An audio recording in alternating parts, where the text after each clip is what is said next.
Good morning, everyone. Myself Divya Singh. I am going to do an article review on the topic Confidence Building Measures and Norm Diffusion in South Asia by Aman Nair and Arindajit Basu.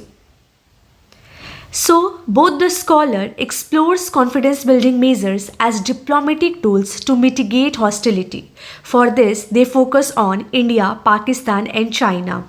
They talk that CBMs are voluntary, non binding in nature, and trust building actions. For this, they examine the nuclear and territorial dispute in South Asia. Let's discuss something about the authors. So, Aman Neer and Arindajit Basu are the researcher at the Center for Internet and Society.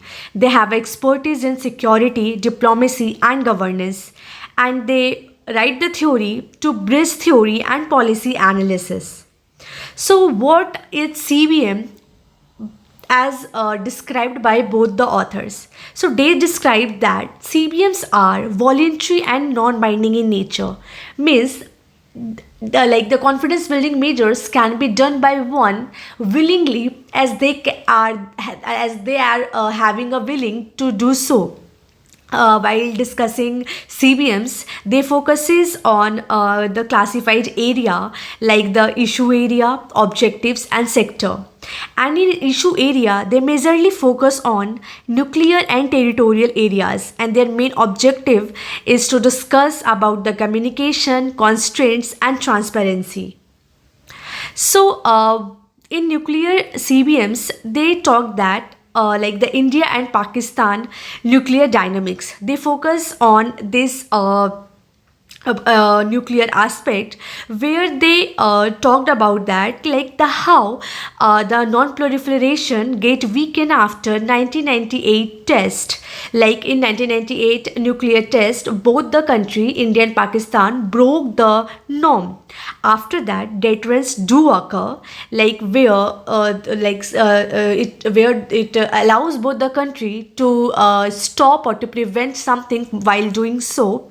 So the deterrence norm seems successful as no further nuclear attack were addressed. However, this shows that like CBMs reduce escalation risk. After that, they talked about the territorial CBMs of India and China and India and Pakistan. In India and China, they talked that like the CBMs is shows its aim for maintaining peace, especially in disputed border areas. They talked that the agreement occurred on limiting military action and communication, which prevented the large scale conflict since 1996. In the case of India and Pakistan, they talked that CBMs do help on maintaining the sovereignty and peaceful resolution. Simla and Lahore Declaration reaffirm norms. However, ceasefire violation do occur and increased after 2016, as we have seen in the form of Pulwama and many more attacks. This weaken the norm compliance. So, what are the key determinants of CBM? As shows very effective by both the scholars. So they focus that the constraint, like how constraint help to make the CBMs more effective. So they focus that the constraint, like to preventing something or like to not do something by both the countries, sometimes act as a positive measures like to manage the peace, agreement, negotiation, and so on. And they focus that like the best time to initiate confidence building measures is during the time of peaceful phase where a warm situation do occur. They also focus that the military politics and non-state actors influence the outcome. However, non-military CBMs aid long-term trust building, as here there is no involvement of any hardcore thought and there is a chance of change of heart scenarios. So, there are some strength of the article which are as follow that both the scholar represent a very clear theoretical framework.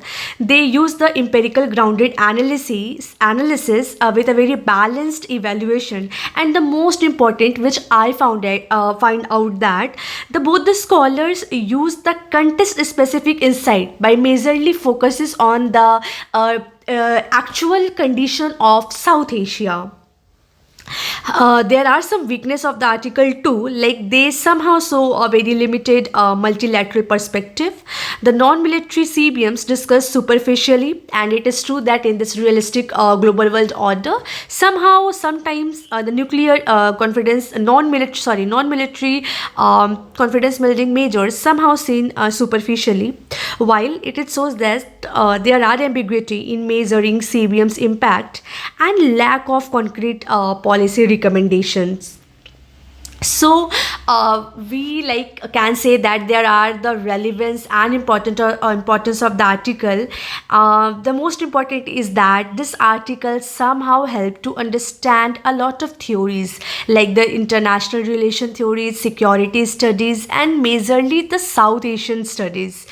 After that, the article also addresses the gaps in confidence building measure literature and integrate political context into norm diffusion analysis. My personal perspective is that this article is very useful in diplomacy research and useful from the post-colonial critique to critique the mainstream theory by emphasizing local histories and political realities. This article a development of analytical framework. So at the end, we may conclude that CBMs help in managing conflict but cannot resolve root issues. Constraints help in CBMs shows partial success. Effectiveness depend on timing and political will, and adaptation to local context essential for sustainable peace. So this is the whole academic review as I have done on this topic. Thank you.